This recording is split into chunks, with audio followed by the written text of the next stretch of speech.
Good afternoon. Greetings, everyone.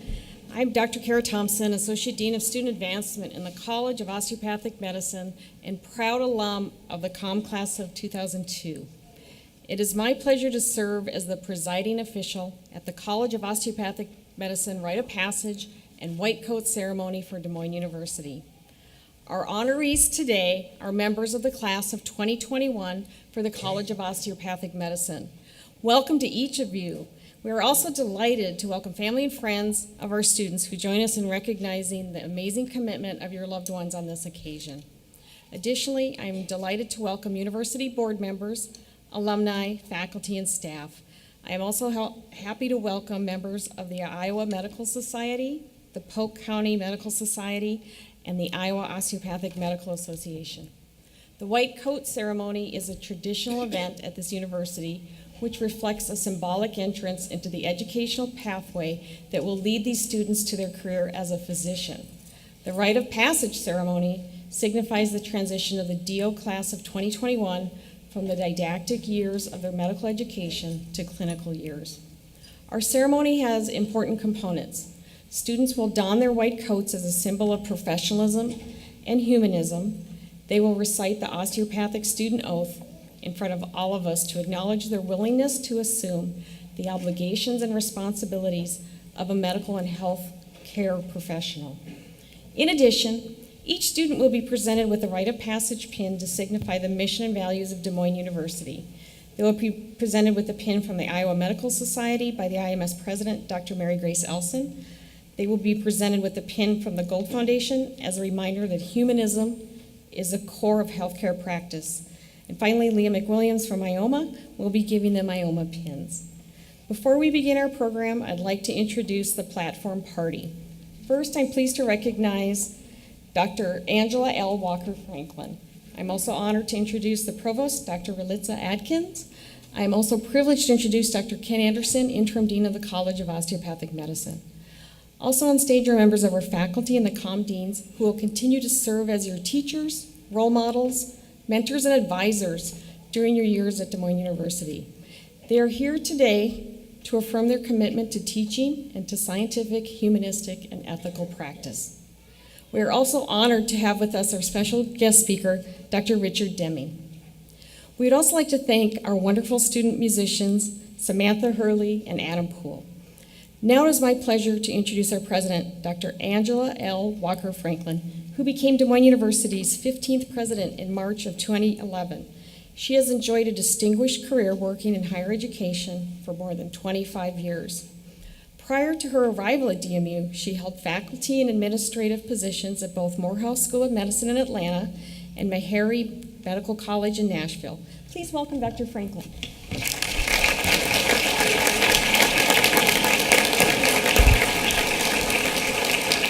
Thank you, Dr. Thompson. I want to begin by congratulating our distinguished students and congratulate the family members for the achievement of becoming a part of this class and of this university. Along with the faculty and administration, I look forward to your donning what is surely the recognizable part of the physician's wardrobe, the white coat, that for well over 100 years has symbolized the scientific foundations for the practice of medicine. Today, in recognition of this next step in your journey towards the practice of medicine, we will call on the symbolism of the white coat as your studies will soon focus more and more on the care of the patient, which is the essence of who you will become as physicians. You have come to Des Moines University, which has over 120 years history of excellence in the health sciences. We exist to improve lives in our global community by educating diverse groups of highly competent and compassionate health professionals.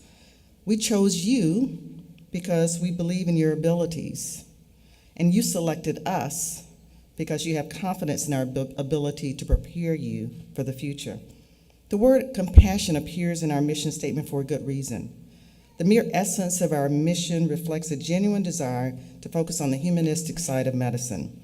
Humanism in medicine describes the relationship between physicians and their patients that are respectful and compassionate. It is reflected in attitudes and behaviors that are sensitive to the values, autonomy, cultural, and ethnic backgrounds of others.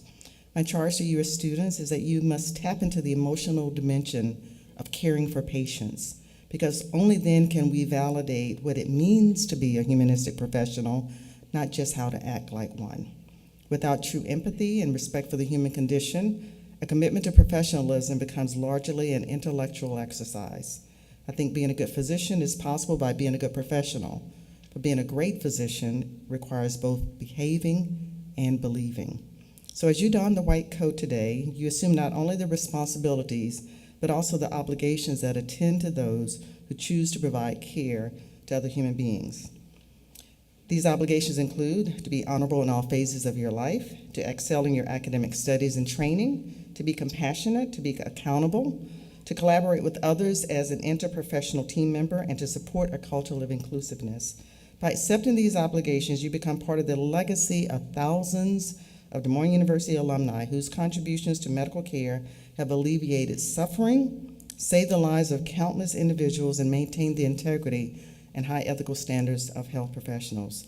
I'm convinced that you are on the verge of greatness, and I've come to know you as a class, this particular class, as conscientious, determined, resilient, and committed to live in the core values of this institution. You will be successful as future healthcare providers, not just because you will be well trained, but because you have the heart and soul of a compassionate individual who believes and behaves in a way that defines humanistic care. Congratulations to all of you. Thank you.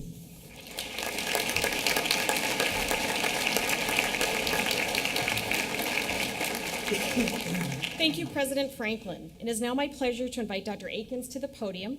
Dr. Ralitza Akins joined Des Moines University as provost in May 2018, bringing extensive educational, administrative, scholarly, and health sciences experience to her role in academic leadership. Dr. Akins holds an MD from the Medical University in Varna, Bulgaria, where she was trained in orthopedic and trauma surgery, and later served as a staff surgeon and assistant professor of family medicine. She earned her PhD in educational administration from Texas A&M University. Dr. Akins' experiences include various faculty and administrative appointments, as well as diverse community service roles in health science universities. Please welcome Dr. Akins.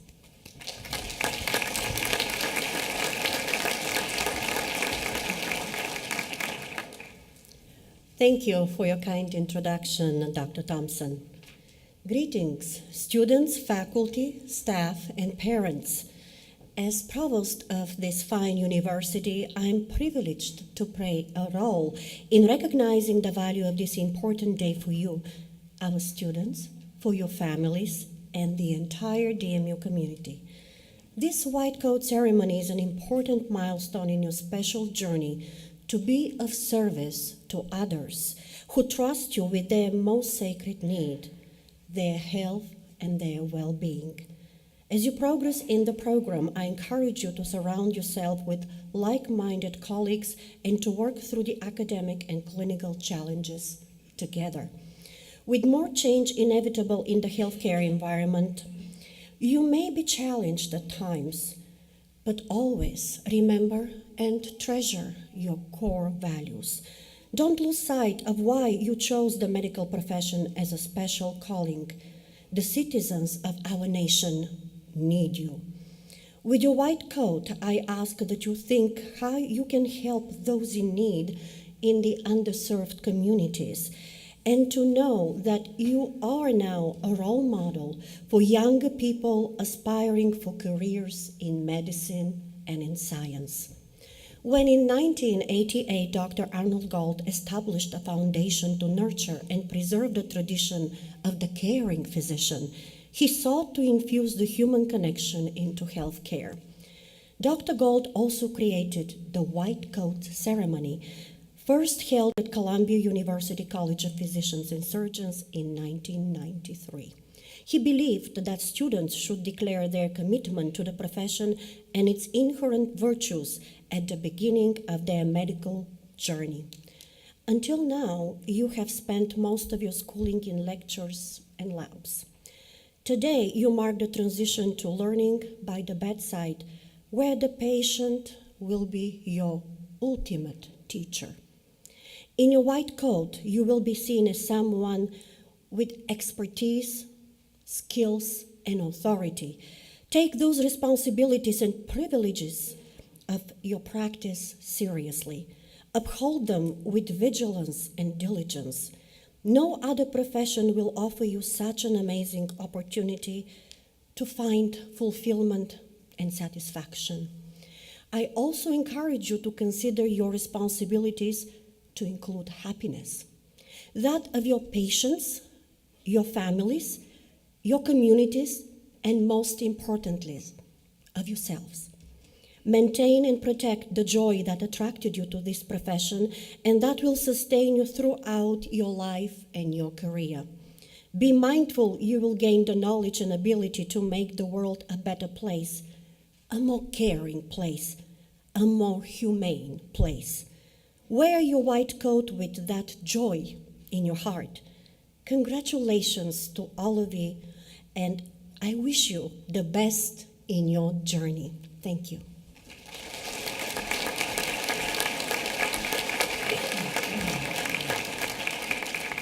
Thank you, Dr. Aikens. It is now my pleasure to introduce the Interim Dean of the College of Osteopathic Medicine, Dr. Ken Anderson.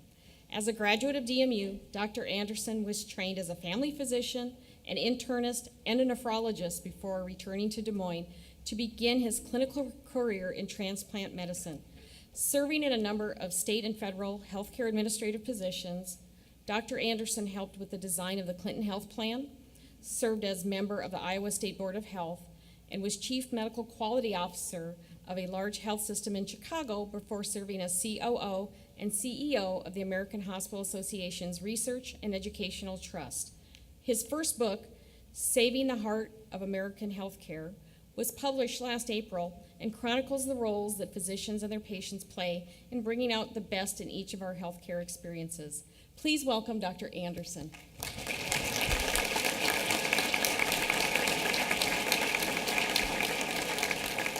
Thank you, Dr. Thompson. The first and most obvious question you will all have is, who is this guy wearing the gray coat on a white coat ceremony? More about that in just a second. Before we begin with a couple of comments, welcome you into our profession, I'd like to do what many of you students have seen me do on a regular basis, and that is call you out and embarrass you as best I possibly can. But in particular, this is an embarrassing story about myself, so I feel comfortable in sharing it with you. I was walking through the cafeteria a week or so ago, and a student came up to me and said, "Gee, I think you know my parents." And it was Haley Van Steenwyck. So, Haley, there you are. And so certainly want to call you out with the wave, but I'd certainly like to say hello to Haley's parents, because Haley's parents reminded me of just how old I'm getting. So, Doug, are you? There we are. They're the Van Steenwicks back there. The reason I called them out is because as I came back to Des Moines into practice, I had a chance to work with Haley's parents at Mercy Hospital and had a great opportunity of working with them and their medical expertise in cardiovascular intensive care unit nursing and in anesthesia. It was just a phenomenal experience. Every time you would run into these people, you knew just exactly how they spoke from their heart. And I'm certainly going to hold Haley to that standard as well. Now, a couple of things I'd like to briefly mention to you about why I'm wearing a gray coat instead of a white coat. And it comes with the tradition of where does the white coat come from. And many of you do not know, but the white coat ceremony began very much later than the adoption of the white coat. The white coat was initially a black coat, and that was worn because of the dissections and so forth. How would those dissectors keep their clothing clean and dry and away from bodily fluids and so forth? And they donned a black coat in honor of those who had passed before them. Centuries passed on, and then into the time of the aseptic surgical techniques of the late 1800s, when people began to wear white coats. They wore white coats primarily to theoretically protect each other from the scourges that could arise from diseases of recently operated upon patients. Well, one of the things that they didn't realize at the time was the value of what was germ theory, because although they were donning white coats, they had no masks, they had no gloves, but they had their white coats. It was a highly symbolic gesture that, in fact, they were trying to make certain that the purity that went with the profession was to be maintained and shared. And so this moved through into the 1920s when embracing science, and many scientists, like many of our great preclinical scientists that are here with us today on faculty, wore white coats in the laboratory setting. Now, we've seen a great evolution of white coats as we've gone forward, and in fact, many institutions now, and in fact, many countries around the world are modifying the use of the white coat. Some have recommended only going to short sleeves so as to not have the sleeves carry germs from one patient to the next. Some have outlawed the white coat along with the necktie for the exact same reason. But we bring this as a tribute today, a symbol of what it is that you do bring to this new dance, this new club that you are joining today. And that is, from the heart, the humanity that you have of caring for and about real live human beings that you'll come in contact with. This is not something that any of us should take lightly. And we want you, as you don your white coat, to assume that you are putting on a new role that is one that you will cherish, and you'll use it to fulfill your personal missions that have brought you this far. The final thing I'd like to say is just a bit about my travelogue of having moved to Iowa from Chicago. I happened to be at a stoplight one day, and I saw a construction truck pull up next to me, and I'm always an observer, so I read and look at everything I can get in my eyes on. And there on the side of the truck, this was obviously a truck that did a lot of work with respect to making houses fit for new windows, egress windows that went through concrete blocks. And so it was a lot of diamond saw cutting is what they did for a living. The motto of this company, however, was, if you could see what I saw, which that's kind of a catchy way of looking at things. But I began to think about the things that I have seen since I've been interim dean here at Comm. And you parents, I wanted to spend a moment or two addressing those on behalf of what I have seen in your offspring, your relatives, your friends. The reason you are here to honor those people you are here to honor today. Late nights in the laboratory. OMM practice with each other at all hours of the day in the tables that have been pulled out into the hallways. The poring over computers that are found, even missing the meals that you could have shared at Summerfield's cafeteria. The collegial spirit that you developed by quizzing each other about what might be important of what's coming on the next exam. None of these things are for the purpose of just satisfying the fulfillment of a degree. All of these things are a reflection of the personal mission you all as students have fulfilled by coming here and taking it seriously. It is certainly a privilege for you all to get to this place where we now can don on you the white coat that allows you to join the professional club that we're all a part of. And it is certainly a pleasure for all of us to honor you in doing this. Now back to the gray coat. In Chicago, at the University of Chicago where I came from, everybody who was an attending physician wore a gray coat instead of a white coat. I was used to a white coat when I was here in practice in Des Moines, and I asked the question, so why do you wear a gray coat? And the answer was, we wear a gray coat because we want to distinguish ourselves from everybody else who wears a white coat. So no really outstanding reason, aside from the fact that it was a part of this very ritualistic approach at the University of Chicago. Students had a waist-high white coat. Residents had a white coat that fell just below that. Residents and fellows oftentimes had one that approached mid-thigh. And it was not until you were an attending physician could you just barely show your ankles as a physician wearing a white coat. So once again, it is certainly a pleasure to share this moment with you. I have enjoyed your company so much as a class over the course of time since I've been there in October. I have witnessed so much of what you've done in terms of your triumphs, and I would encourage you to continue to follow that personal mission, retain the humanity that you bring to this science, this clinical aspiration we have of helping to build community and create wellness. So congratulations, and we look forward to you being a part of our club. Thank you.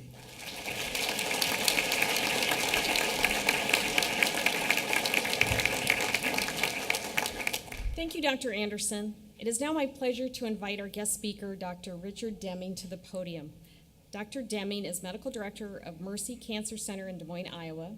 He received his bachelor's degree from South Dakota State University and his medical degree from Creighton University. Dr. Deming is known in the community for his compassionate care that he provides cancer patients and their families. He is involved in many national, state, and community organizations and is the recipient of numerous awards. He was awarded the Lane Adams Award by the American Cancer Society for excellent and compassionate patient care.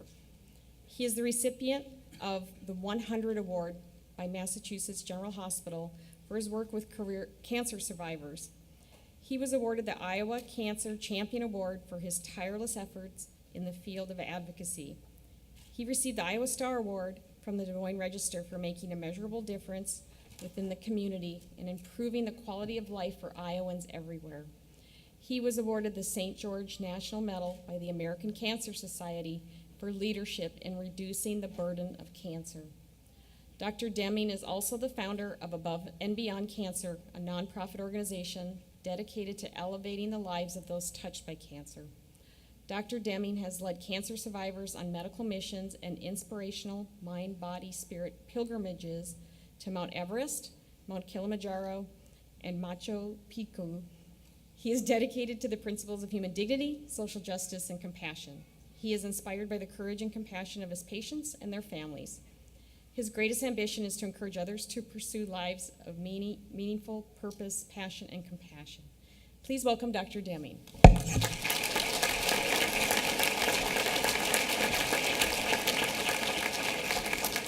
Thank you, Dr. Franklin, Dr. Atkins, Dr. Anderson, the distinguished faculty, and the class of 2021. Woo!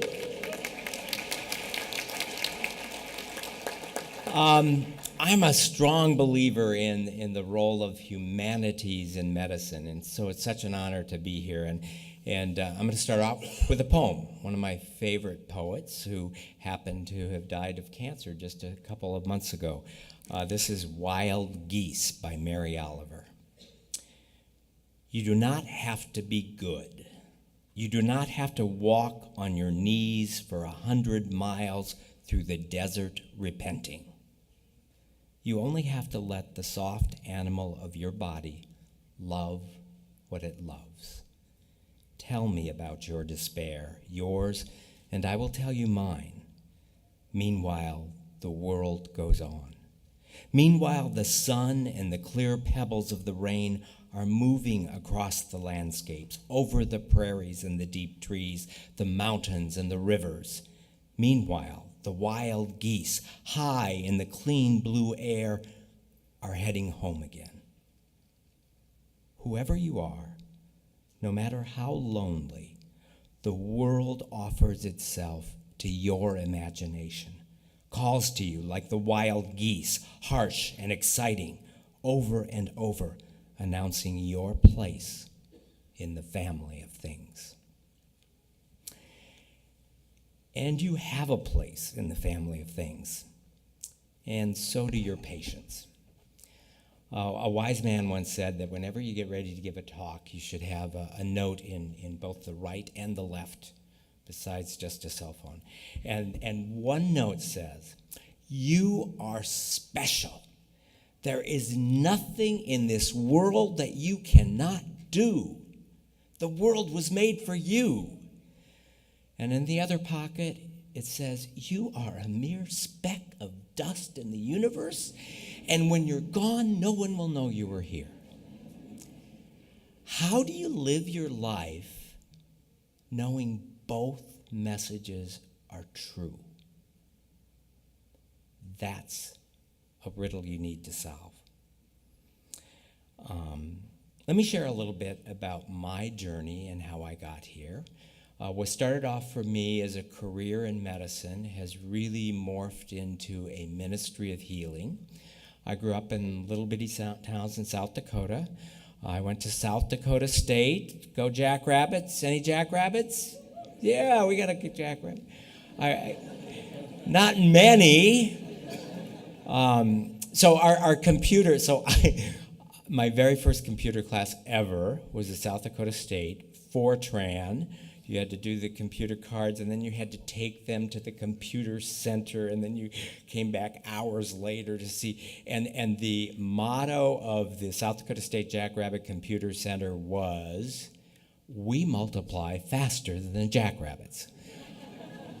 I then became a Blue Jay, went to medical school at Creighton, and after a stint as a Navy doctor, I did a residency in radiation oncology at the University of California, San Francisco. I learned a lot sitting in the classrooms in Brookings, South Dakota, and Omaha, Nebraska, and San Francisco, California. But I can tell you I've learned a whole lot more about life from my patients and their families. And your education, in some ways, is just getting ready to start. I'm a cancer doctor, and I'm a radiation oncologist. I have the opportunity to use very precise, accurate radiation beams to focus in on tumors, but I'm not a tumor treater. I'm someone who cares for patients and families with cancer. And that's the big difference between being someone who cares for a disease and someone who cares for people. Sometimes people wonder about the education that you get from being a cancer doctor. And I would tell you that in many ways, being an oncologist has taught me a lot about the essence of being a human being. When you or a loved one are told that you have cancer, it really reminds you of two things that you already know, but oftentimes forget. Number one, it reminds you that you're going to die someday. And number two, it reminds you that you don't know when that's going to happen. So knowing that you're going to die someday and that you don't know when it's going to happen should be all the motivation you need to get off your butts and do something with your life. And as a cancer doctor, I get the opportunity to learn that over and over and over again, and to use that as a real motivation. If diamonds were as plentiful as grains of sand, they would be worthless. If we all lived forever, wasting a day of our life would be trivial. But it's because we don't live forever that today is so valuable. I want to talk about three things today. And this is really important as you get ready to walk into the room and meet your first patient. There are three things you should remember every time you have the honor of meeting a new patient. And those three things are, first of all, the concept of not knowing. Second, the concept of being present. And third, the concept of responding compassionately.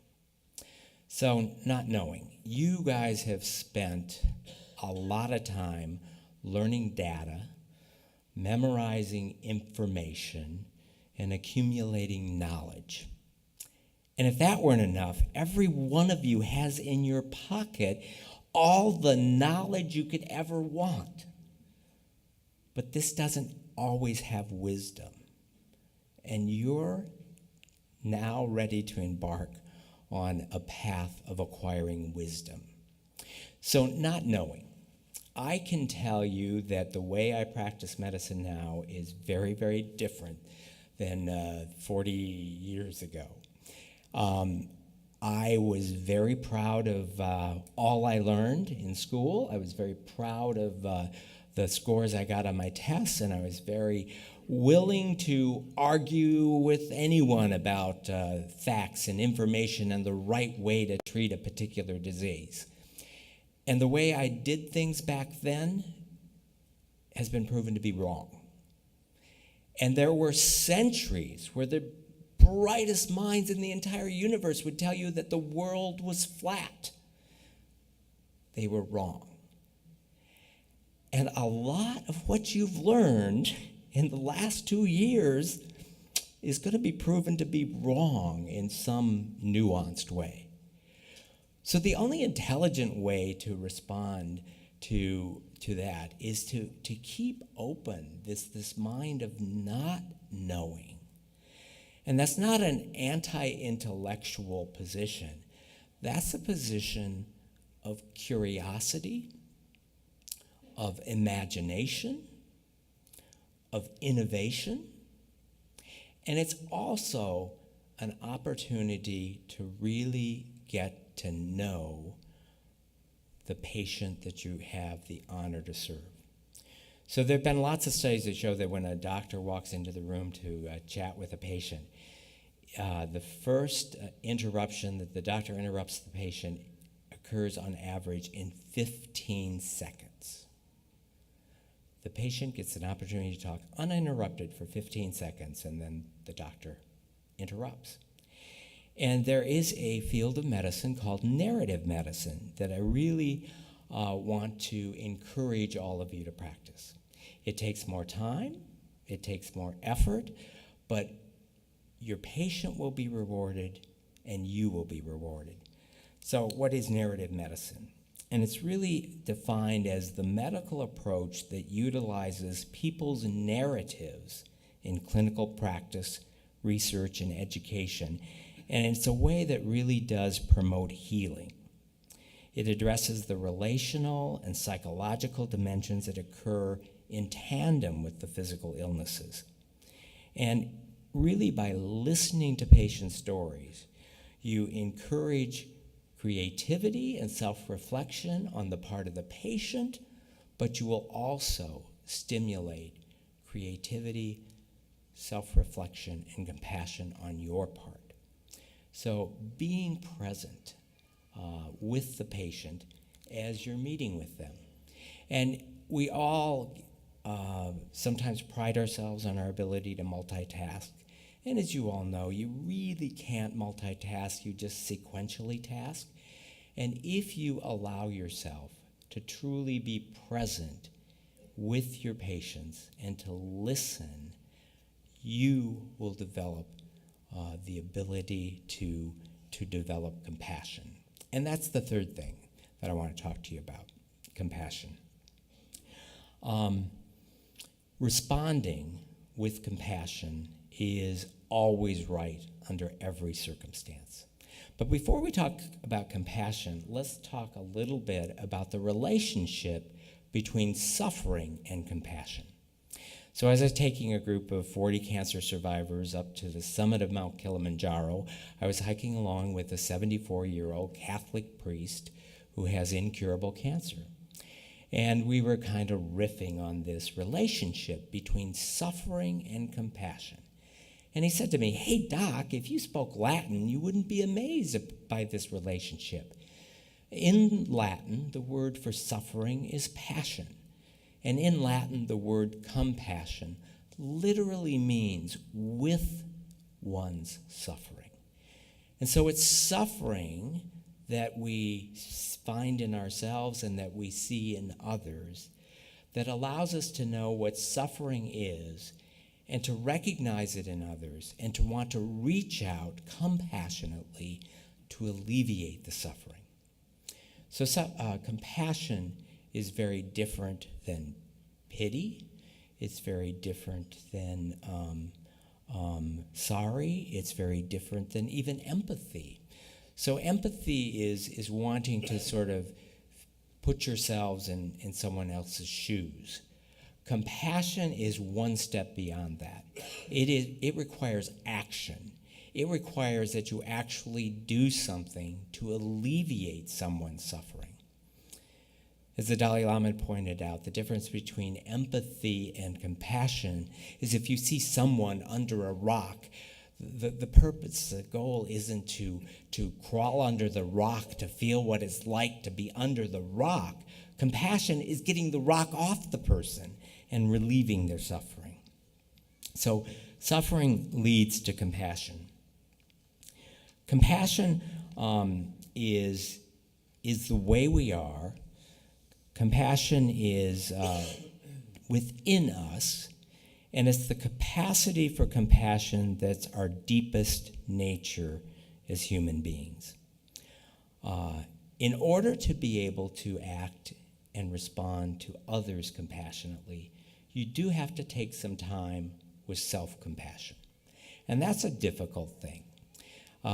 We often think of compassion as being kind of wishy-washy and not assertive and not strong, but weak and being a supplicant. And in reality, compassion is action that relieves suffering. And if others are deserving of your compassion, you are deserving of your compassion. So as you embark on this noble career of relieving suffering in others, take time to reflect and to be compassionate with yourself. There's a lot of talk nowadays about compassion burnout and compassion fatigue. And I would say that there is no such thing.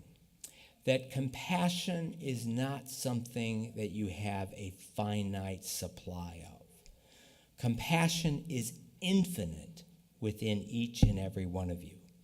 And in fact, compassion is really self-generating. And the wonderful thing about compassion is the more you give of compassion, the more you will receive back. Compassion is literally like a hug. You may altruistically reach out to someone and offer them and give them a hug. But science will show that whether you're the hugger or the huggee, the same metabolic neurologic processes go into effect.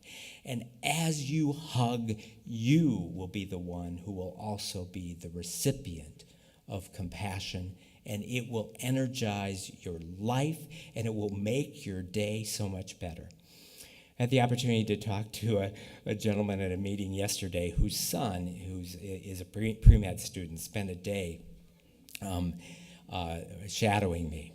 And his dad said, he said, he can't believe the number of hugs that Dr. Deming gets every day. He had spent some time in surgery and pathology and radiology. He said, I just can't believe he gets a hug here and a hug there and a hug there. And can you imagine how you feel at the end of the day having been able to give and receive hugs? This is all part of, narrative medicine and establishing relationships. You cannot underestimate the value of a relationship in a healing profession. Many times it's the actual relationship that you develop with the patients that becomes a healing power that you have within yourselves. Not every patient can be cured, but every patient can be healed. And your relationship with your patient is part of that healing process. I can't tell you the hundreds or thousands of times that I've gone in to sit with a patient and perhaps give them bad news that their cancer is back, and to sit and be present with them, to respond compassionately, to listen authentically, and at the end of the meeting, have the patient who I've just told their cancer is back tell me, Dr. Deming, I always feel so much better when I talk to you. I feel so much better. That's one of the things we're trying to do, is allow our patients to feel better. And you as physicians have a power that is greater than anyone else in the healthcare system. If you take the time to listen, to develop real, authentic relationships, and to respond compassionately to patients, you are healing them in so many ways. So I encourage you, learn all you can. Learn all the data. Learn all the facts. Get the information. Accumulate the knowledge. But then use your compassion, use your humanity to develop wisdom and compassion. And then use this wisdom that you're going to acquire over the next few years, not just to illuminate your own path forward, but use your wisdom to help illuminate the path of your patients and everyone else to a better future. I'm going to end with 2 poems.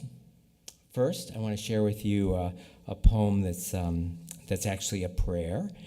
So my last journey with Above and Beyond Cancer, we went to Nepal, and we did medical mission work in Kathmandu at the poorest of the hospitals, taking care of the poorest of the poor in Kathmandu, and had the opportunity to do a cancer survivorship program.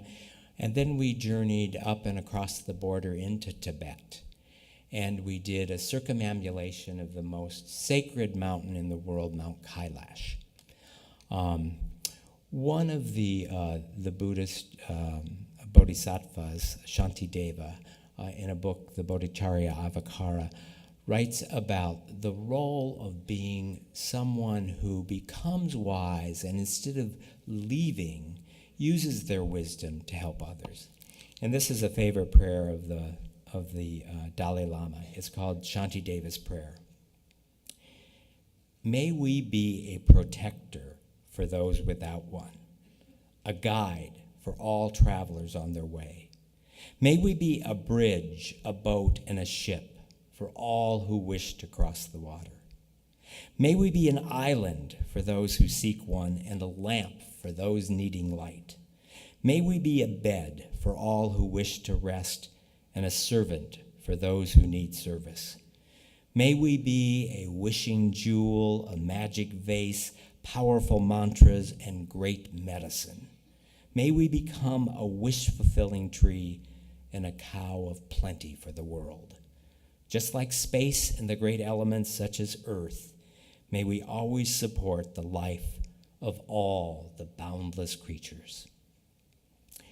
And I'm going to end with one of my favorite authors. So I have a little book here that has been up to the top of many mountains on many continents. It's like falling apart. I've got a new version of it, but I kind of like this one better. It's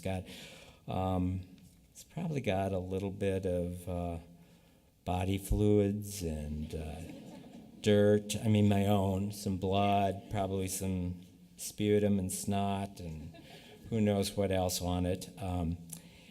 This is John O'Donoghue, an Irishman. He wrote this beautiful book. He was an Irish Catholic priest.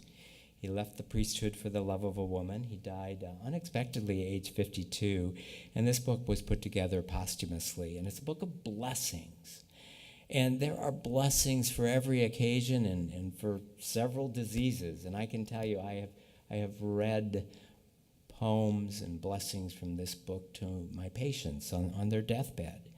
And this is one appropriate for today, as you get ready to turn the page and begin a new part of your life. This is a blessing that I share with all of the cancer survivors as we begin the first day up the mountain. And it's appropriate for you all as well. It's called For a New Beginning. In out-of-the-way places of the heart, where your thoughts never think to wander, this beginning has been quietly forming, waiting until you were ready to emerge. For a long time, it's watched your desire, feeling the emptiness growing inside you, noticing how you willed yourself on, still unable to leave what you had outgrown. It watched you play with the seduction of safety and the gray promises that sameness whispered, heard the waves of turmoil rise and relent, and wondered, would you always live like this? Then the delight when your courage kindled and out you stepped onto new ground. your eyes young again with energy and dream, a path of plenitude opening before you. Though your destination is not yet clear, you can trust the promise of this opening. Unfurl yourself into the grace of beginning that is at one with your life's desire. Awaken your spirit to adventure. Hold nothing back. Learn to find ease in risk. Soon you will be home in a new rhythm, for your soul senses the world that awaits you. Good luck. Do great. Make the world better for all. Thank you.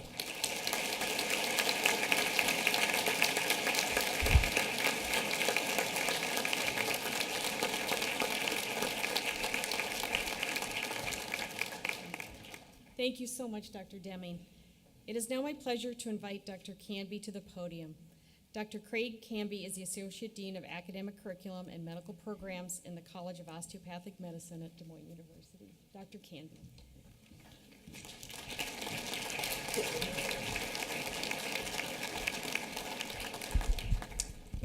Thank you, Dr. Thompson. There are three phases that are so gratifying as being a member of the DMU Comm family. The first is to welcome you during orientation. The second touch point is this touch point where we have the Rite of Passage, now married with the white coat ceremony, and then a little over 2 years later, a commencement.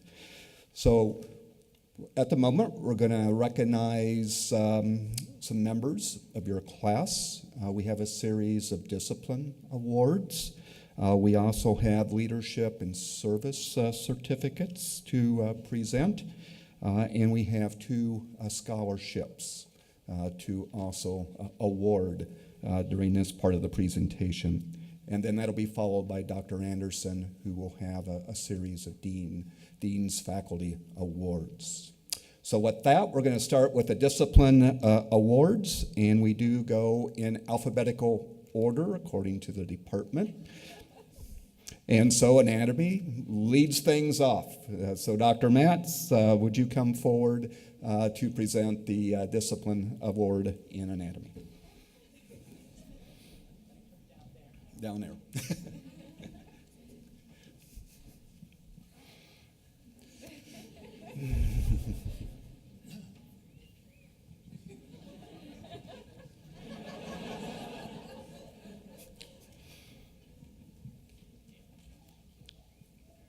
Is this on? Oh, yes, it is. Okay. Wanted to make sure. So I got to get a good look at you all. So as you go out, fitting, because I got to see you when you first came on campus, and I got to do a lecture with you. So about what the dead teach the living. So now you're, wow, where did 2 years ago? Holy moly. Congratulations. And it is really definitely my honor and my department's honor to help facilitate your pathway to where you're about to begin your clinical studies. So congratulations from all of us in the anatomy part. We appreciate being along with that pathway. Okay, so I don't want to take too much time, but so the Anatomy Discipline Award goes to an individual who masters the subject in 3 of our courses. So it's gross human anatomy, neuroanatomy, and medical cell and tissue biology. And I tell you, the top 5 candidates were all within 15 points of each other. It is an incredible class. Parents, wow, this class has performed so well. I'm very impressed with this class. Along with this discipline award, I do give out a nice, they know this. So they know this book pretty well. Only this is the hard-covered version, so I don't expect that to be anywhere in an anatomy lab somewhere while they're working on a body. So, so we do offer, that's the prize you get, plus a nice certificate. So parents, I do want to tell you this class is, every class is special, and this class, they stop by a lot, and they chat a lot, and I love it. I have my nice chair there, so you come and talk to me. But they also work for us. We in the anatomy department don't do our job unless we get some help. And these individuals served as teaching assistants, ultrasound teaching assistants, and I have MSA students who are master students who are in this class, and they do so much for us, and you should be very proud of what they do for us. I know I'm proud of them, and they're going to kick some butt when they go out in the clinical world. So with that, the Anatomy Discipline Award goes to Ashley Ewert.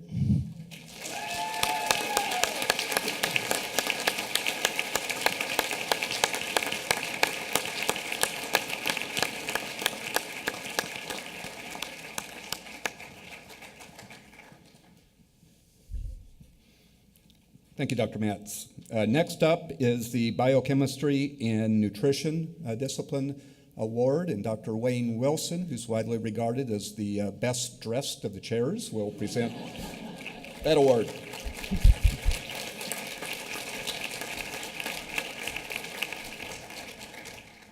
Can't see it today, I'm wearing a white coat. Probably needn't be bothered. So the Biochemistry Discipline Award this year goes to a student who was absolutely outstanding. It's rare that we can go through the entire biochemistry course and have an individual who barely drops a single point. Truly remarkable. We take a slightly different approach from anatomy. We figure that if you're winning the Biochemistry Discipline Award, probably you don't need a biochemistry book. Right? We think you've got that down. So what we do instead is we pick something that we like, right? So this is a book that we like greatly, and it's called The Gene, An Intimate History. And it is exactly that. It's almost like the autobiography of genes. And it takes you all the way from the work of Mendel through to the cutting edge of CRISPR-Cas9 and the potential of gene editing. And also it gets into the humanistic domain also. Just because you can do something doesn't mean really that you should be doing it. And I think the answer is probably not. So it's an interesting read, right? Very good book. We liked it. We hope you do too. Not all of you. I mean, you can go and buy it if you like. But this goes to one individual in particular. As I said, a truly outstanding student. The recipient of this year's award is Nicole Kraft.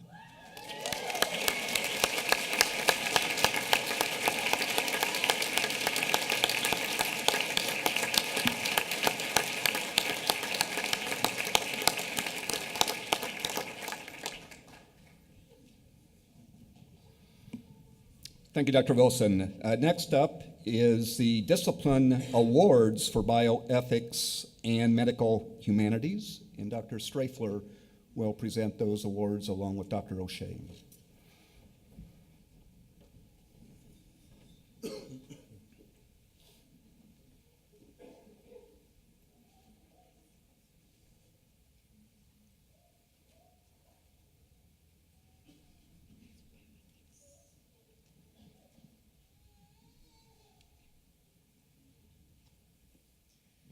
So I'm not Dr. Streffler, although she is my department chair.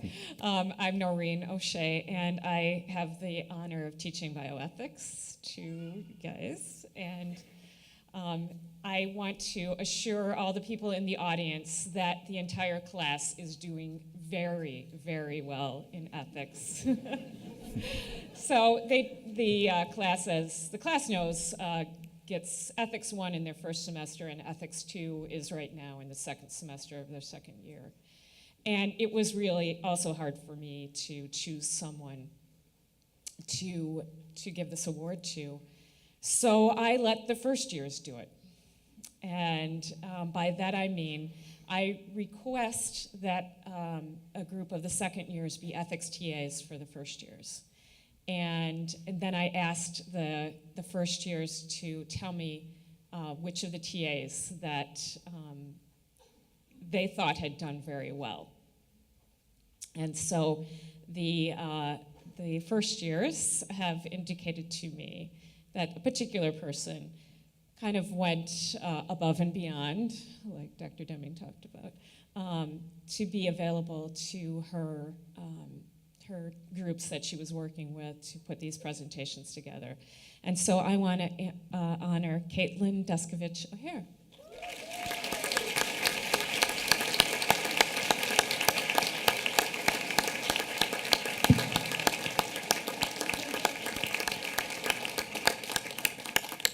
Thank you.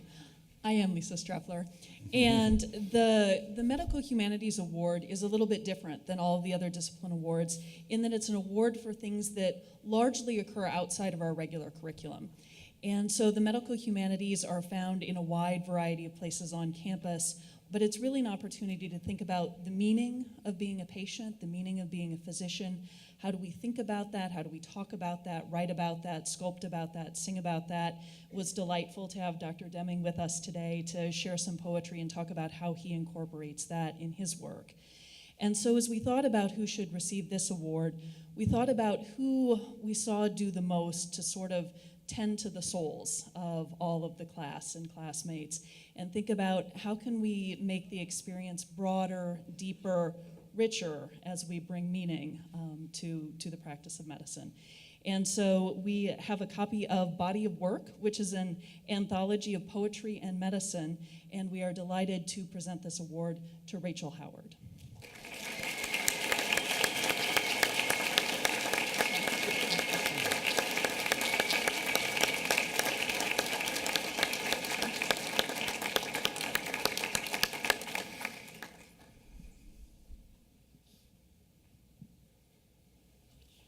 Thank you, Dr. Streffler and Dr. O'Shea.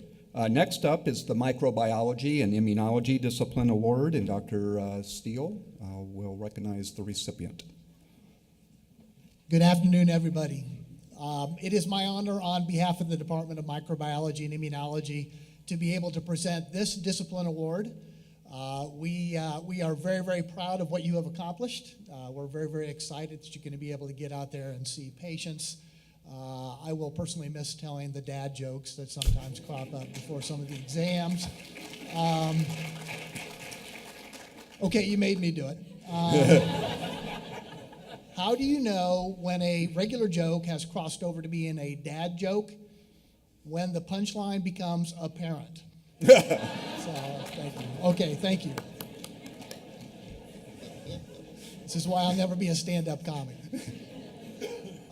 Again, getting back to the Discipline Award, we are very pleased to be able to give not only a certificate, but a couple smaller pocket-sized booklets, references that you can take with you and actually use when you're with the patients. They are the Control of Communicable Diseases Manual, something I'm sure you've heard a lot about, as well as the Sanford Guide to Antimicrobial Therapy, both of which have been on the New York bestsellers list for 10,000 weeks. It's Sanford Guide's up to edition 48, so you know it's been around for a while, but very, very useful. And I do want to tell you that the award that we are giving is based on the performance in the first year microbiology course, as well as the second year infectious disease course. And so the winner of this award has compiled the best scores based on those two courses. And I'd like to call up Shannon Vanderberg.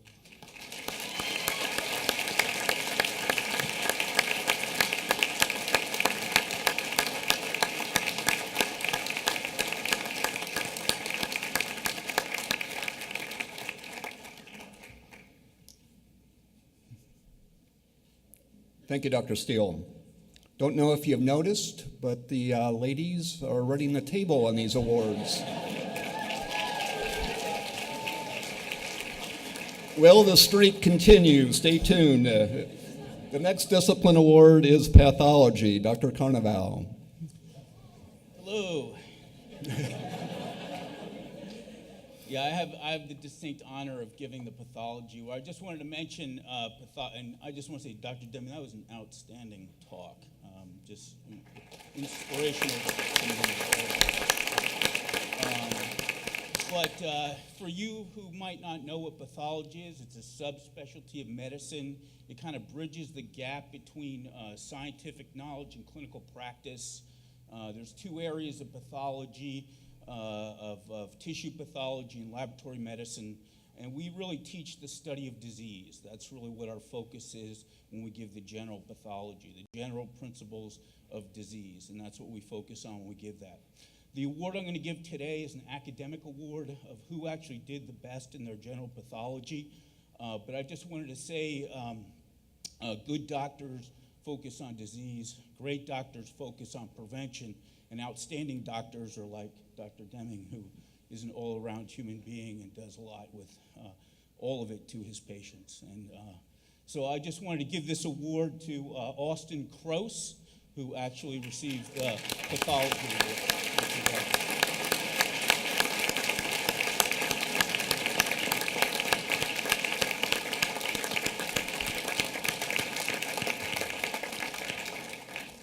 Thank you, Dr. Carnaval. And the question's been answered. The streak ends. Okay. Next up, the discipline awards in physiology and pharmacology, and Dr. Henry will recognize the two recipients. Thank you, Dr. Camby. Well, good afternoon and congratulations, students from the Department of Physiology and Pharmacology. We're very excited to offer a discipline award for both classes, the medical physiology course and the medical pharmacology course. So I'd like to welcome up here Tyler Wilkinson and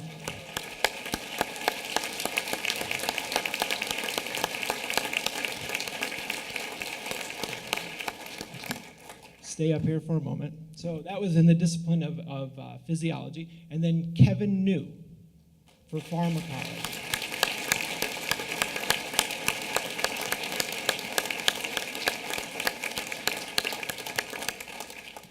Don't go away for a second here. Now, as we go through these courses, it is not uncommon for physiology and pharmacology faculty to hear complaints, believe it or not, about the amount of material or the number of drugs that we're covering or whatever's happening in class. And to sort of remind the students and prove them wrong, we have condensed all of physiology and all of pharmacology into these nice little shirt pocket books to remind them it's really not all that bad, okay? Thank you, gentlemen. Well, one last comment. If I can convince Dr. Wasson and Dr. Durick to take early retirement, you guys have positions in the department. Thank you, Dr. Henry. That concludes the discipline awards. Now we'll move on to the leadership and service certificates and their presentation. Hannah Glanz will present, and she'll be assisted by Mary Molly Wooten and Kaylee Rowe.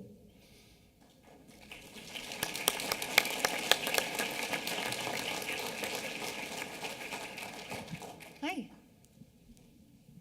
My name is Hannah Glanz, and I am a member of the class of 2021, and I am here today to present Molly and Kaylee with some awards. So, Molly today is receiving the Above and Beyond for Community Service Award. Molly is president of the Homeless Community Outreach, and through this position, she actively thinks of new ways to involve more students, provides health services through the free clinics, volunteer at Sunday camp visits in Hawthorne Hill, and attends meetings throughout Des Moines to educate herself further on the pressing issue of homelessness in Des Moines. She has planned events like the SNAP Challenge and the Hunger Banquet, and has invited speakers to campus to reduce the stigma associated with those living in poverty. In addition to this role, she volunteers through the Counseling Center as a stress management co-leader, helps set up the Substance Use Awareness Week, provides guidance as a big sib, and even knits blankets for cats at the Animal Rescue League. Congratulations. I don't know which one is yours, but I think it's in here. Next, we're giving out the Above and Beyond for Commitment and Leadership to Kaylee. Kaylee is always willing to share tips and guides to aid in successful studying and learning.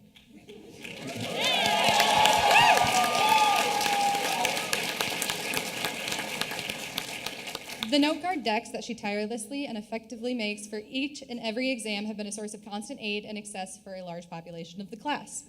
Beyond her contribution to helping the class succeed, Kaylee is a part of numerous clubs and organizations on campus. Overall, whether it is in the classroom or outside of the classroom, Kaylee is an incredibly intelligent, kind-hearted, selfless person that is always taking the extra step to help others.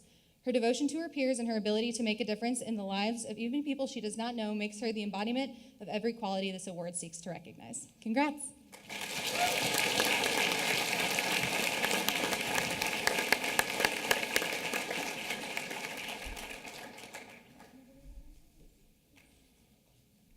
Thank you, Hannah. And assisted by was merely a code for you are the recipient. All right, next up is the special award from the Student Government Association, and Nico Gotero will present that award.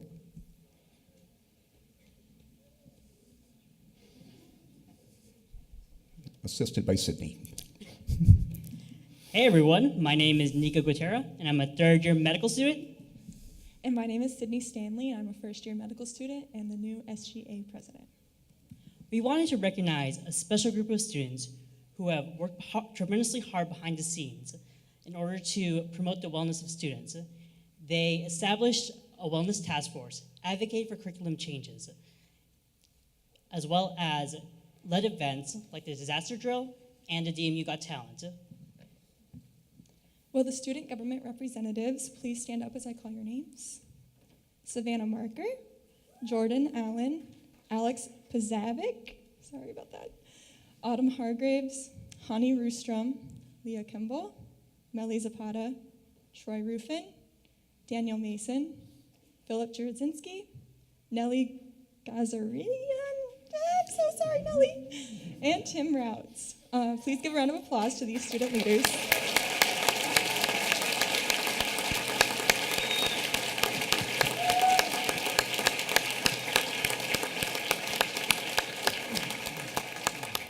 However, we wanted to recognize a very special student who has led this team behind the scenes.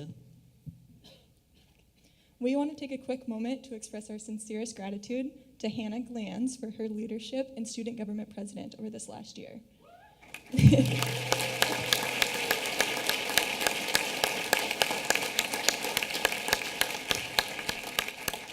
For incoming students, she was a wonderful ambassador, and with a charismatic personality. She strove to improve student diversity, medical education, and mental health at DMU, all of which she accomplished. Hannah, I also want to thank you personally for your guidance and support that you gave me as I took on this president role just a few weeks ago. You are a fantastic role model, and I knew that your strength and determination and empowerment of everyone was something that I wanted to emulate. Thank you for your service all this last year as student government president.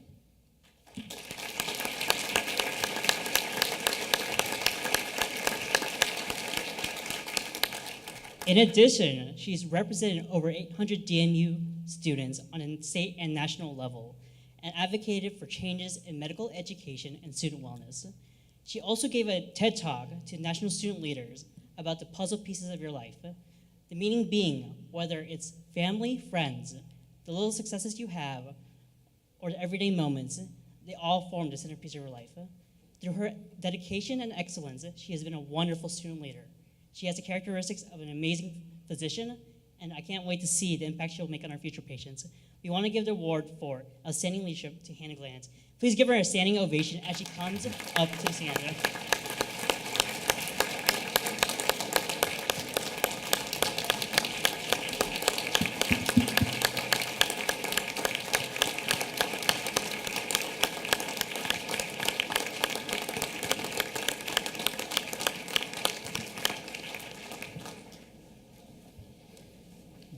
Thank you, Nico, and thank you, Sydney, for the recognitions. Well deserved. Next, we have two scholarships. I have the honor and privilege to present those, so I'm going to walk down.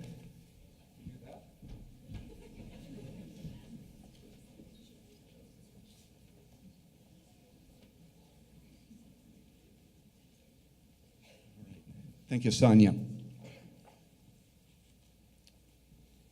The first scholarship award is the Kelly Wiffler Scholarship Award. Kelly was a member of the Comm class of 2001 who was tragically killed in a car accident on her way back to Des Moines after the Thanksgiving break. When Kelly's class graduated, her parents attended the festivities, which included the planting of a tree in her honor. Ray and Carla Liffler established the scholarship in her memory and continue to make contributions to this sustaining fund. Many of Kelly's classmates have also contributed to this fund, as has Des Moines University. This award is presented annually to a second-year Comm student who emulates Kelly's interests and spirit through academic achievement and a commitment to involvement, and who has also an engaging personality and moves well amongst her classmates. It is my honor to present this scholarship to Amanda Dolly.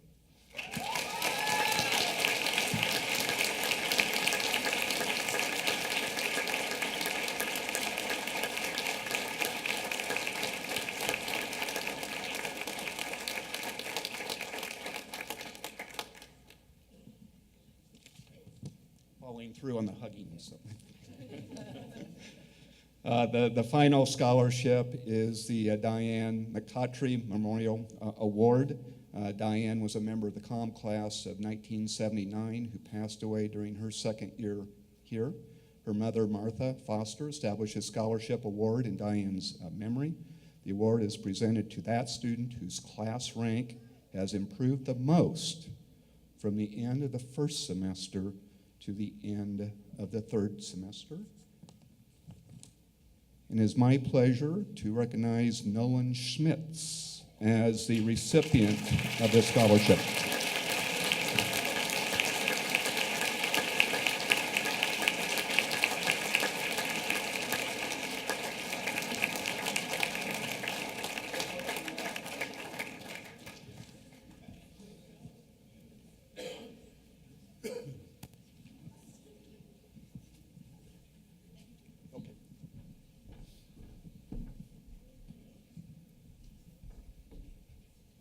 All right, next would be the Dean's Faculty Awards, and Dr. Anderson has the honor to present those.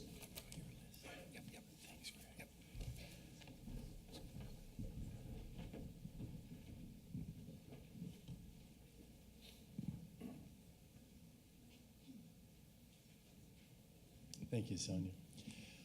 I thought these awards were going to be the easiest awards when they came across my desk for writing names, because my simple answer was all of our faculty deserve all of these awards.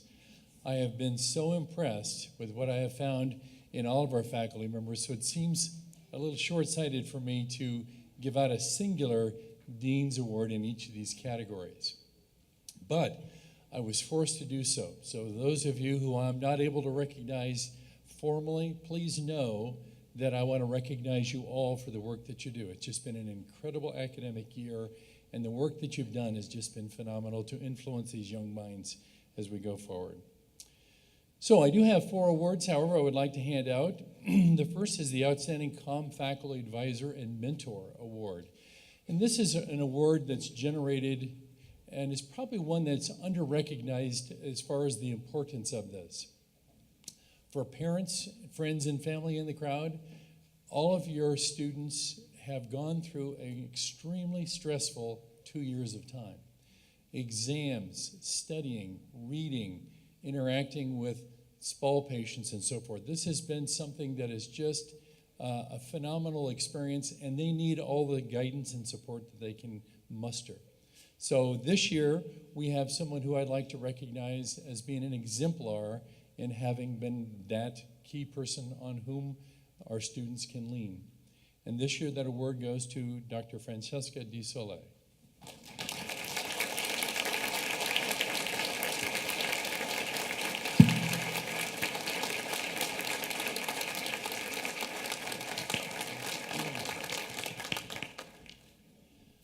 The next is for the outstanding teaching experience. And I think just knowing this individual is an experience in and of itself, as I have gotten to know. This awardee is someone who brings his best every day to class, brings his best every day to a lot of his administrative posts that he holds. And certainly it's a pleasure every time because I never know exactly what he's going to bring forward to me as yet another challenge or a solution that he has thought of while he was standing in the shower that morning. But clearly from the perspective of creating an experience of teaching, Dr. Vanja Durek cannot be outsold. So thank you very much, Vanja, for that.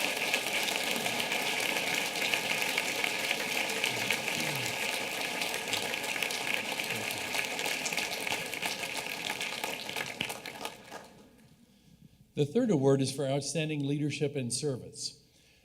And I think any of us who have been involved with faculty relations and work with the faculty over the last year clearly understand the hard work that has gone forward because of this one individual. She is the chair of our curriculum committee, and as such, she works diligently to examine carefully all of the syllabi that get presented. She looks carefully and does the committee in terms of new and innovative ideas related to the curriculum. An outstanding teacher in her own right. One of the things that, actually a couple of things to tell about her. Number one is she is probably the coolest, calmest, collected person that I think I have ever met on the faculty of any of the universities I've been a part of. The second is she's an incredible baker. So for this, I'd like to recognize Dr. Sarah Clayton.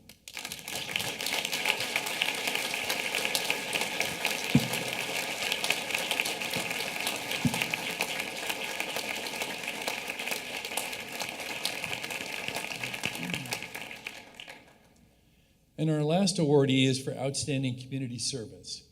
I think it will come as no surprise who the person is who's going to be on our faculty to receive this award. She has done a magnificent job of leading into our community and establishing programs for all of you to help link you with the humanity that is the human condition. She is the sponsor and chief supporter, cheerleader, etc. for our Humanities Club. And she has also been single-handedly the person who stood in there over and over and over again as we introduced NAMI to the world, becoming the first institution in the United States to do that. So with that, I'd like to recognize Dr. Lisa Streffler for her contribution.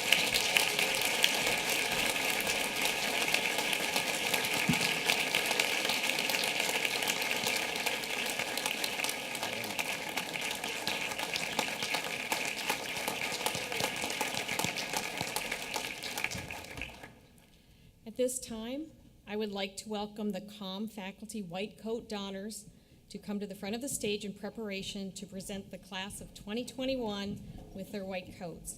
Will the first row of the class of 2021 please rise and place your white coat across your white arm? Pinners and alumni relations, please take your place.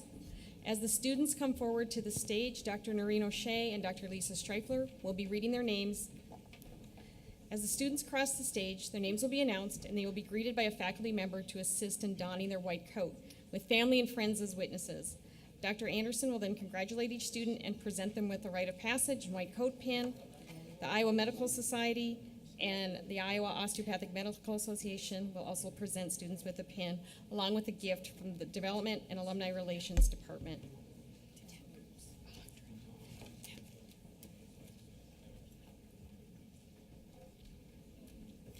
Catherine Akins, Nori Al-Qadim, all right, just hold on a second. Ryan Albrecht, Amir Al-Harish, Jordan Allen, Miles Anderson, Karen Asunde Dani, excuse me, Bilal Baig, Laura Bailey, Hannah Barrett, Elizabeth Bear.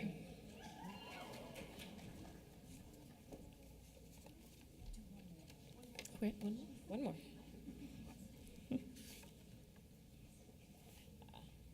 Jason Belmore.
Gabriel Berenbaum,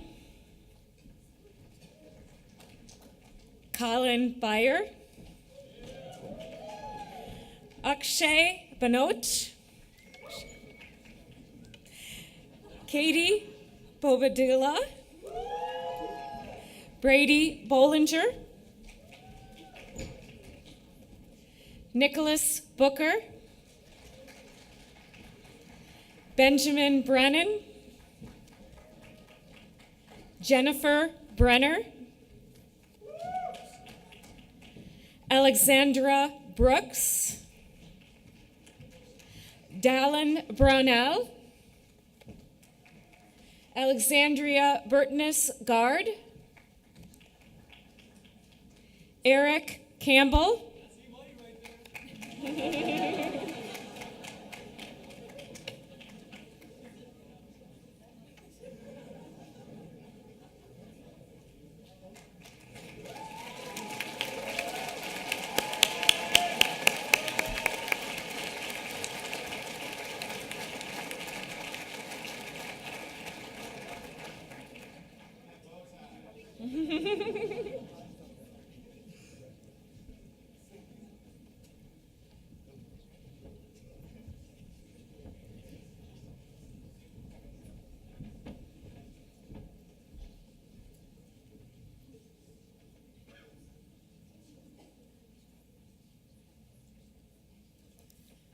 Whitney Carlson,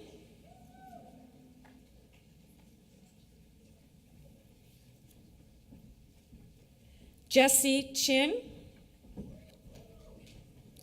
Rabia Chowdhury, Lindsay Colling,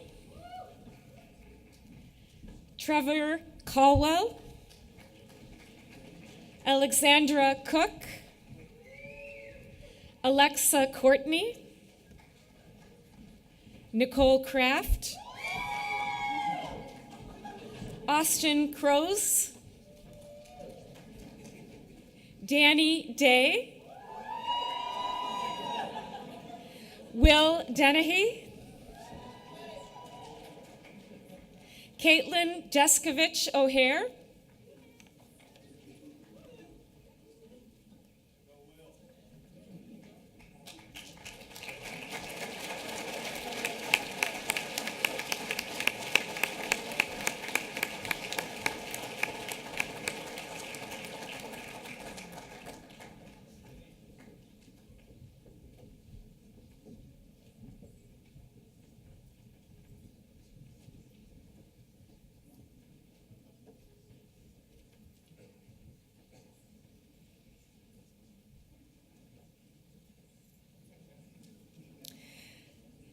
Vivi Ding,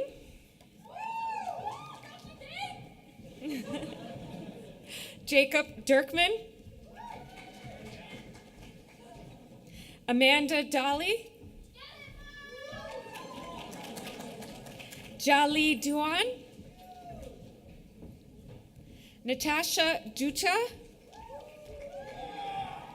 Megan Ellis, Sarah Erickson, Kellen Etter, Robert Ewart, Ashley Ewart, Mariko Fuse, Caitlin Finneran.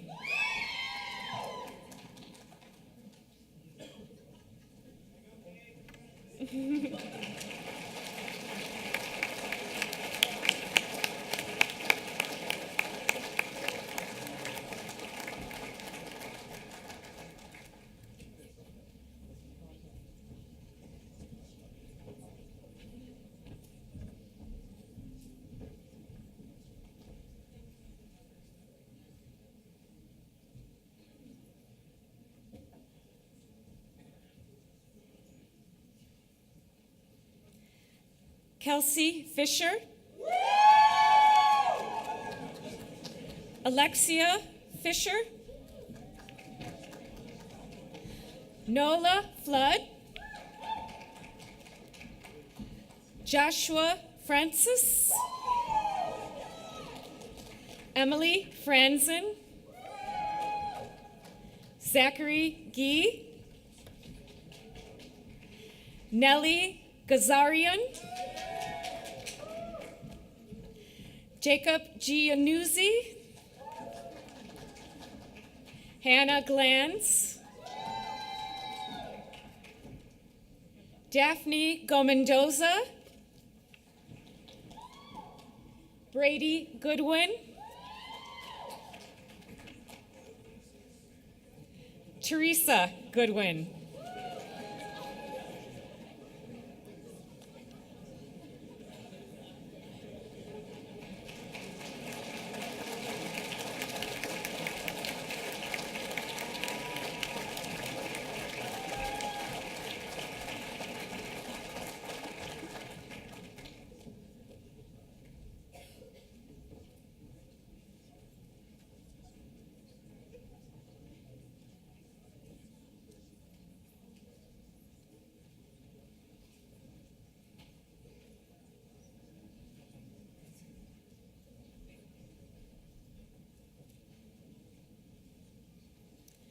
Brian Gordon, Amin Gosla,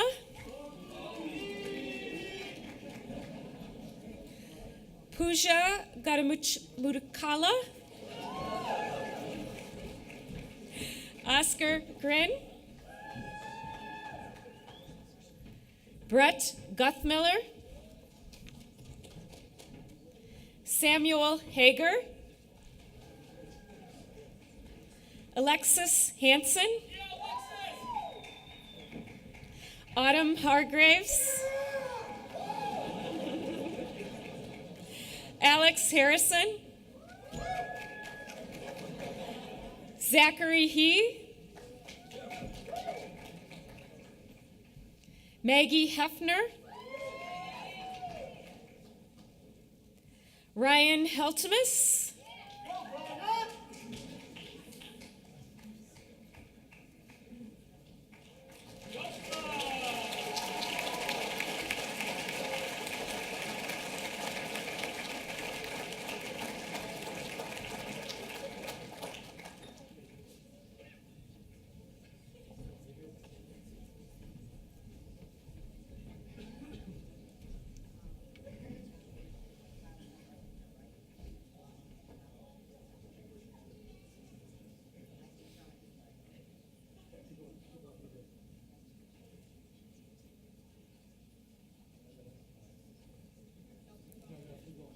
Charlotte Harold,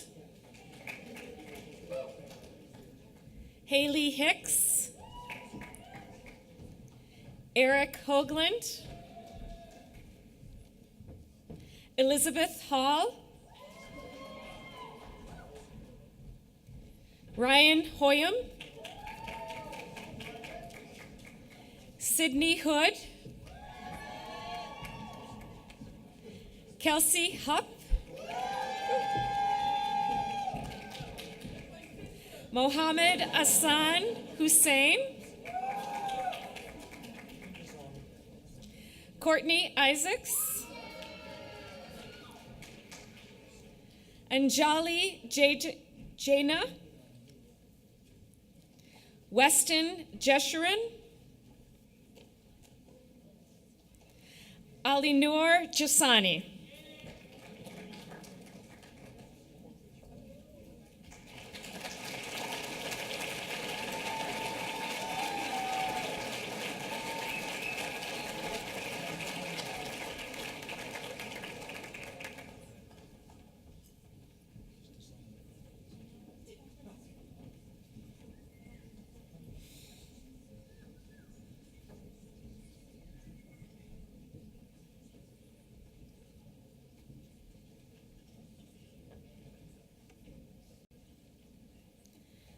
Evan Johnson, Jessica Johnson, Griffin Jones, Phil Jurenczynski, Snena Kaluri, Jenna Caro, Sakshi Kal, Devish Kaushik, Corey Keenan, Brian Kelly, Ryan Kelly, Leah Campbell,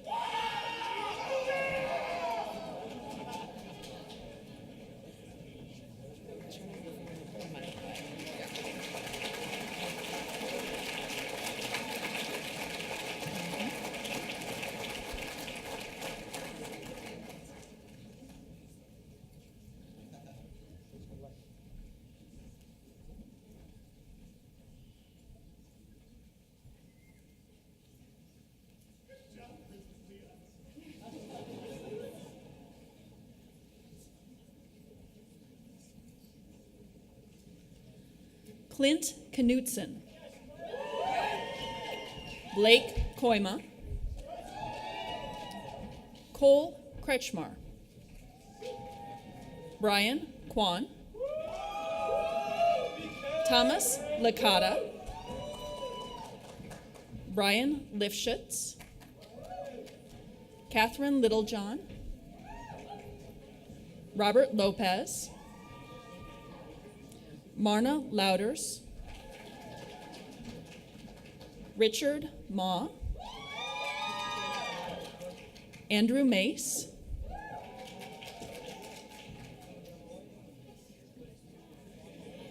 Aaron Magana,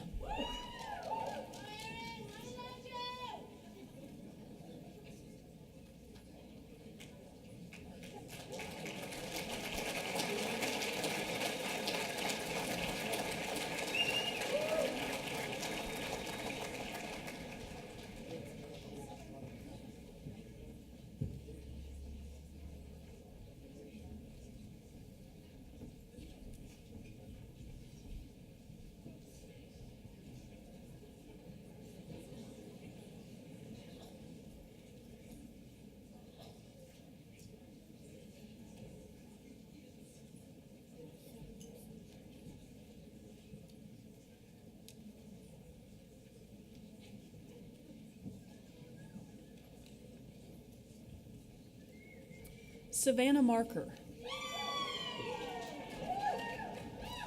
Daniel Mason, Aubrey Mossman, Jacob Matuli, Nirmal Maxwell, Morgan McKinney,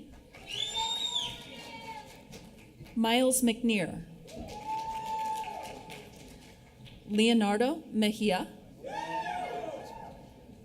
Isaac Metzler, Madison Meyer, Margaret Meyer, Stephanie Michael,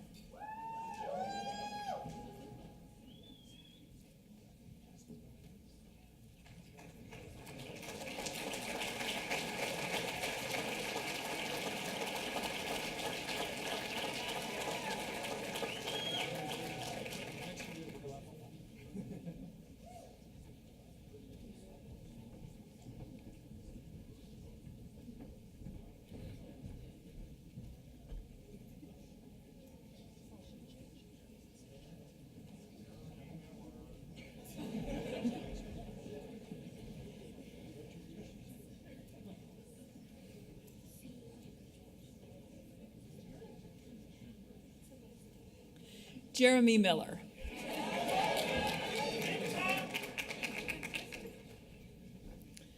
Seth Momsen, Julian Moss, Danielle Lansdorf, Chris Moyer,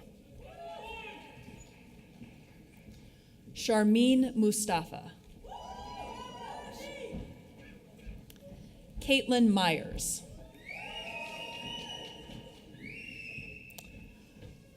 Sonia Nair. Scott Wynn. Kevin New. Rachel Nordby. Luke Norris.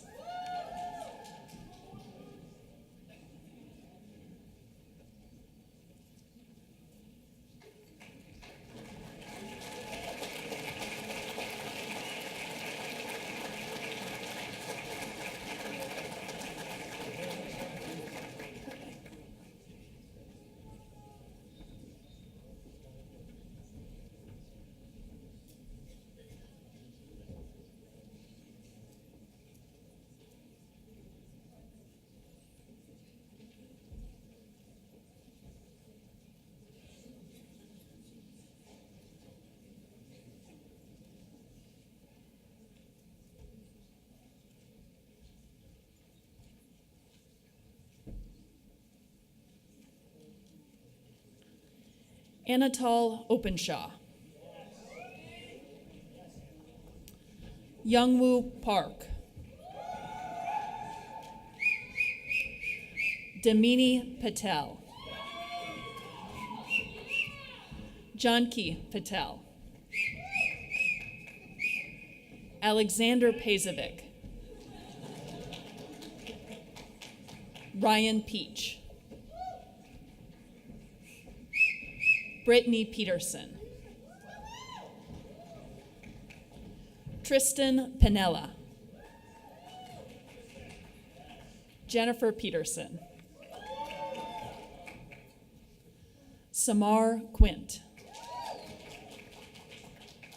Lauren Rank. Bryce Roberts.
Charles Rosado. Tim Rutis. Kaylee Rowe. Troy Ruffin. Matthew Rustling. Hani Rustam. Benjamin Rybin. Taylor Sanders. Mudassar Sandozi. Nolan Schmitz. Bryce Schutte. Alec Ci.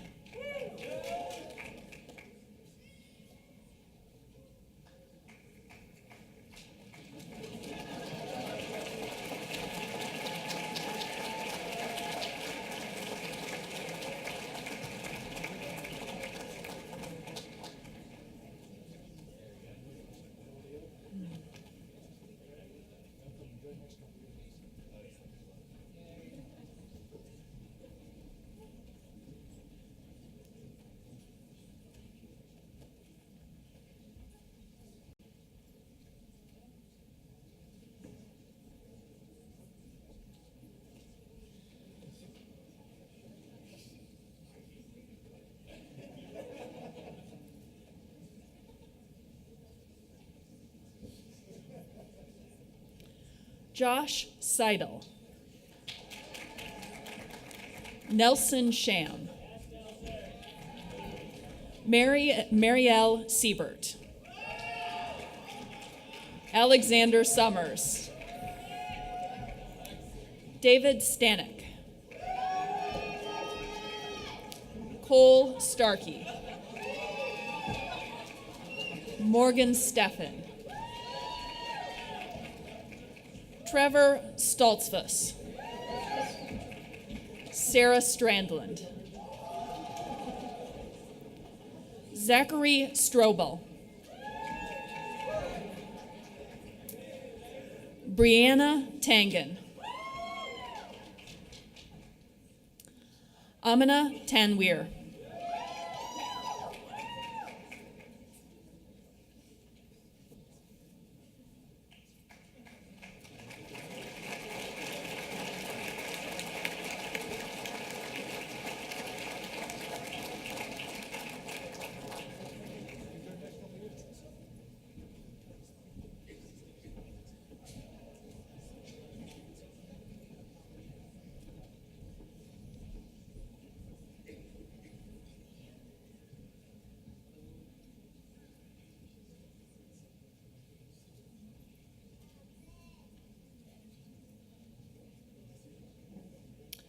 Elizabeth Turnant.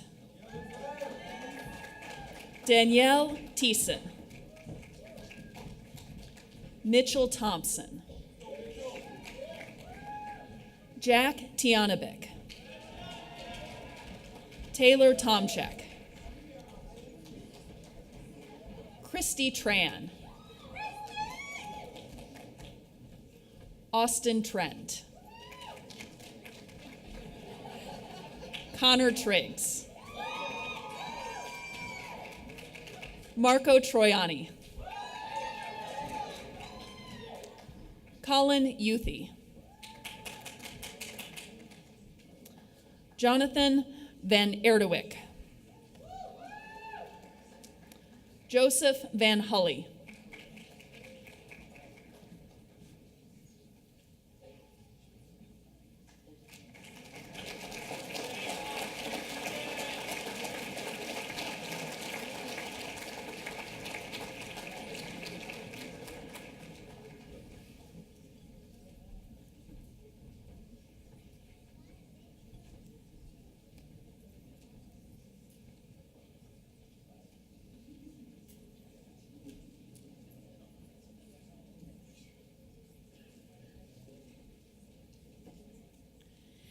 Haley Van Steenwyk.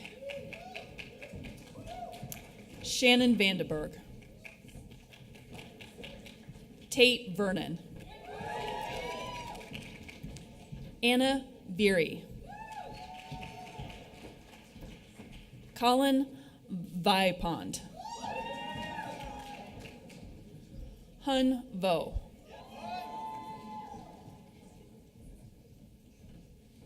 Marcus Voss. Ben Wagner. Kristen Walker. Emma Wandrow. Annie Wang.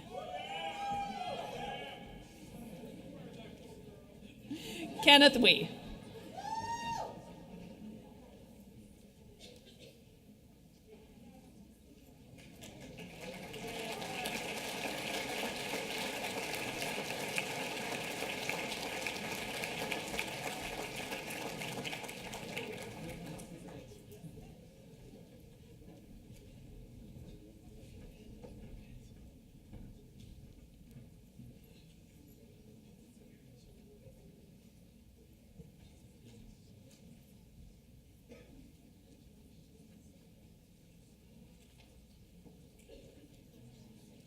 Sydney Westfeld. Benjamin Wilkie. Tyler Wilkinson. Eric Williams. Bailey Wolding. Molly Wooten. Annie Yao. Melissa Zapata. Marcus Zeitz. And Lily Zong.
Let's have a hand for the Comm 2021 class.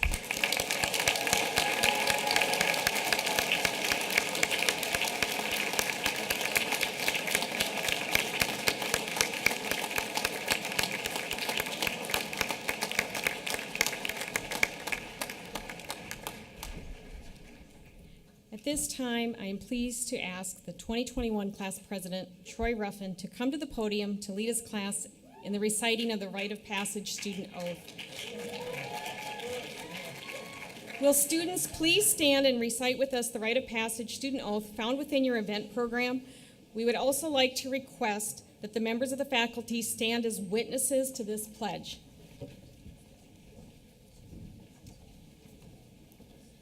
Ladies and gentlemen, my friends and fellow classmates, please rise and recite with me the oath of our profession in the service to others.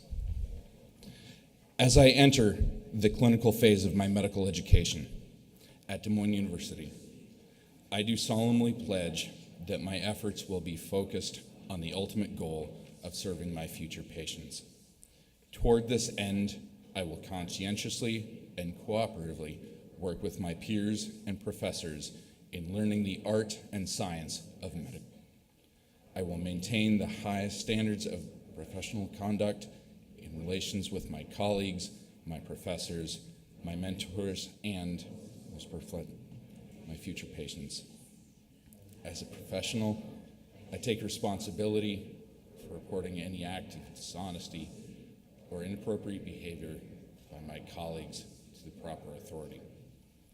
I will regard patients whom I encounter in my training as fellow human beings and will do everything in my power to preserve their dignity. From this time forward, I put the well-being of my patients before myself. I pledge to perform to the best of my ability and to engage in continuous self-evaluation in an effort to address my limitations. I will never hesitate to call upon the assistance of others when indicated. I recognize that the study of medicine is a lifelong responsibility. I pledge to continue to educate myself throughout my career and to constantly engage in a critical re-examination of myself as a rational, emotional, and spiritual human being. With this oath, I willingly assume the responsibilities of a student osteopathic physician and to hope long experience learning, caring, and healing as I become a part of the osteopathic profession.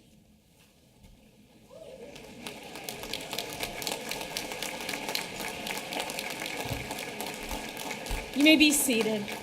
Thank you, Troy. It is now my pleasure to invite back Dr. Canby to the podium. Thank you, Dr. Thompson. To get to this particular point in the ceremony, a lot of things had to happen.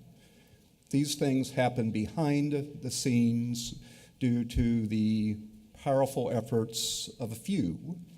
And so I would like to recognize those particular efforts, and this is a shout out to Sonia Collier, Kathy Roberts, and Dr. Kara Thompson for their planning and execution of this wonderful event. I do have the sudden realization that I'm the only one standing between you and the wonderful reception that follows. Maybe we could do closing remarks first next year and the welcome last, just to throw a change up in there. But in closing, you have all journeyed along a curricular arc paved with multiple events, that is a lot of exams, and milestones that have activated your learning and formation as an osteopathic physician in rich and powerful ways.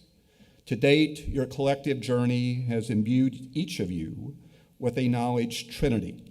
This knowledge encapsulates head knowledge, hand knowledge, which is skill, procedural knowledge, as well as heart knowledge, humanistic knowledge.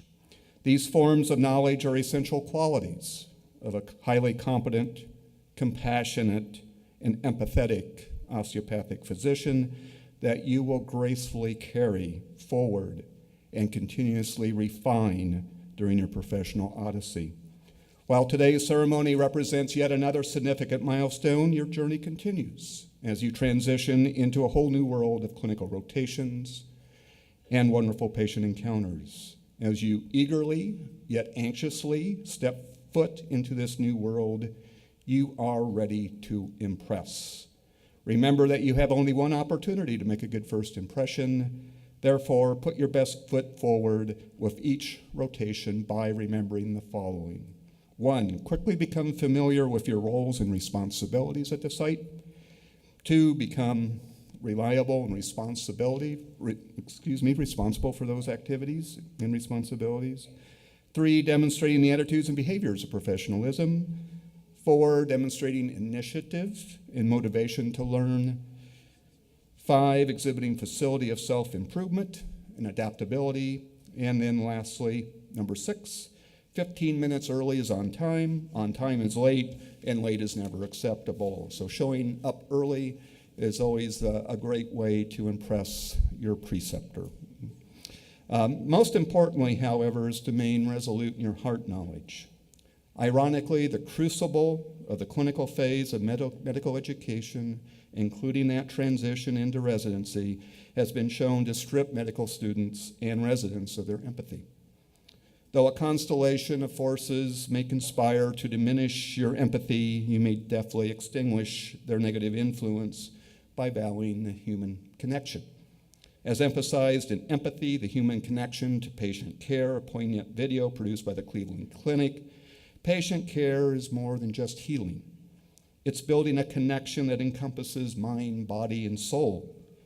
So take moments to reflect on what it is like to stand in your patient's shoes, hear what they hear, see what they see, feel what they feel. These moments will serve to nurture your heart knowledge and reaffirm why you chose to enter this noble profession. Also be attentive to your own needs by ensuring that you nourish your own mind, body, and soul. Remember that a diamond is a piece of charcoal that handled stress very well. By caring for yourself and successfully coping with stress, you too can reflect numerous facets of brilliance. Last, remember the noble purpose of the medical education transcends board scores and grades. Its raison d'etre is to nurture your professional authenticity as an osteopathic physician from that of novice to expert. Only by achieving expert status can we be assured that when you are the last person between the patient and their care, you are entrusted to use your knowledge of head, hand, and heart in the best interests of their care. Congratulations and best wishes as you transition into the clinical phase of your education.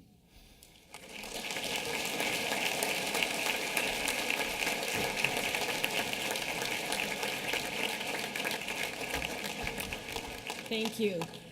It is now time for the reception. The food and beverages will be served in the courtyard. There's seating in the courtyard, there's seating outside, but take this time to gather with your friends and family and enjoy. Have a very safe weekend. Let's let the students lead out first and then the rest of us afterwards, and let's give a big hand to this class again. Thank you.